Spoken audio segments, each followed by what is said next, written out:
Allow me first to begin by expressing my most sincere gratitude to be part of this first urban forum. Secondly, it is encouraging to see that this forum is the first to bring all important players from Kenya and beyond together to discuss the urban agenda. This demonstrates the enormous and growing importance of the urban areas for development. The theme chosen for the conference, namely Strategic Pathways to Inclusive and Sustainable Urbanization in Kenya, is very important and timely, especially since it comes at a time when we just hosted the United Nations Habitat Assembly under the theme of a sustainable urban future through inclusive and effective multilateralism, achieving the sustainable development goals in terms of global crises. Your Excellency, over the years, concern about urban sustainability has received more attention in the global development discussion.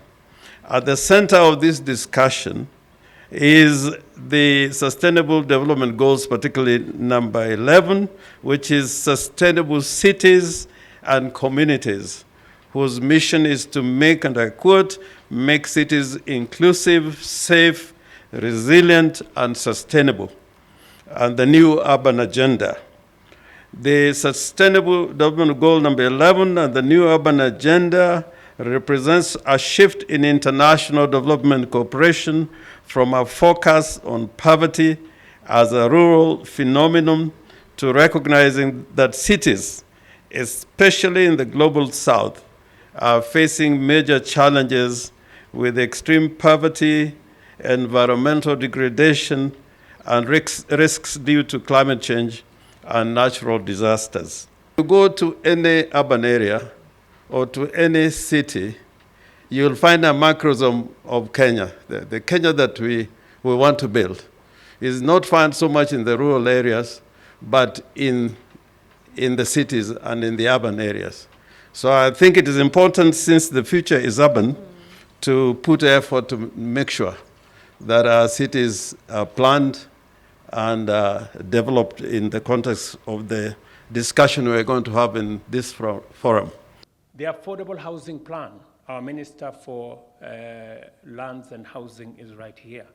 That whole ecosystem around our housing plan, from quantity surveyors, structural engineers, all manner of professionals in between, we will need them to underwrite our plan on universal access to affordable housing.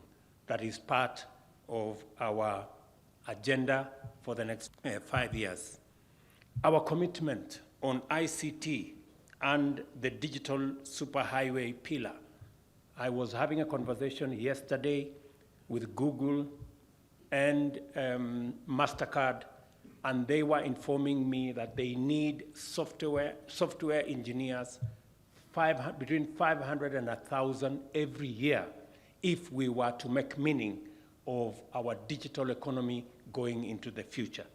Again, that is the space we will be working with you on actualizing our aspirations and making sure that we position, not just Kenya, but we position our continent appropriately as a continent of the future. Not only do we need engineering professions to guide the implementation of programs and projects under our plan, but we also have to go deeper. Competitive efficiency is essential for transformation and calls for constant innovation. I mean, the engineer of yesterday, if you don't update your skills, if you don't update your qualifications, it is very easy to be obsolete, especially in an ecosystem, a world that is evolving at the rate at which we are. For example, I remember having a conversation like, I think 9 years ago, with engineers from the Ministry of Roads. And we were asking them critical questions. And it took us almost a year of argument on how we can deliver our road program, but with a bit of innovation and creativity. Eventually, our engineers came through and they developed what we eventually called our low volume seal component of our roads. Engineer Mosonik is here. Engineer Mainge, I have a lot of respect for that gentleman because together with Engineer Mosonik, we were able to unlock 10,000 kilometers of road that we have built under our low volume seal road program. That is what innovation, creativity, thinking out of the box can bring on board. And I encourage you as engineers in the profession where you are to continuously innovate, continuously work with others. And I'm happy that there is mentorship going on from Malaysia, from other areas, and we are all encouraging and working with each other to see how we can better make sure that there is mutual recognition of qualifications, of skills, and of competencies across the board so that we can create a global workforce. As the government of Kenya pursues sustainable development for shared prosperity through our bottom-up economic agenda, we remain constantly mindful of the need to identify and engage every stakeholder whose vision, mandate, and intervention are like-minded and inform the progress of our country. To deliver the best outcomes under the agenda for radical transformation, a coalition of able and willing actors ready to make impactful contribution is indispensable.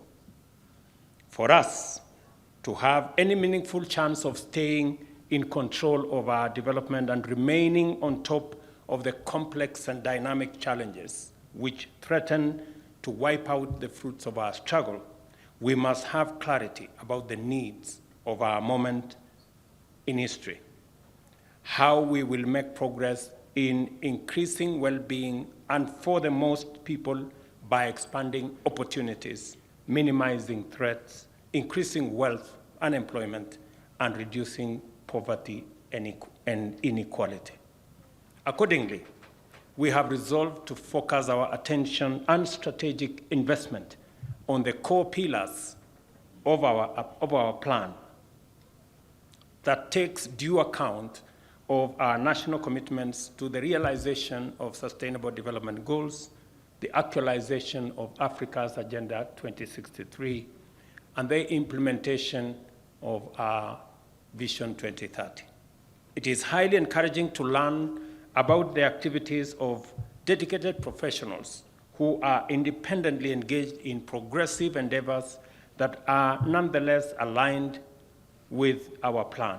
I must emphasize this, that the Engineers Board of Kenya is holding this convention for the 4th year is impressive, appropriate, and commendable. And I want to assure you of the government of Kenya's support.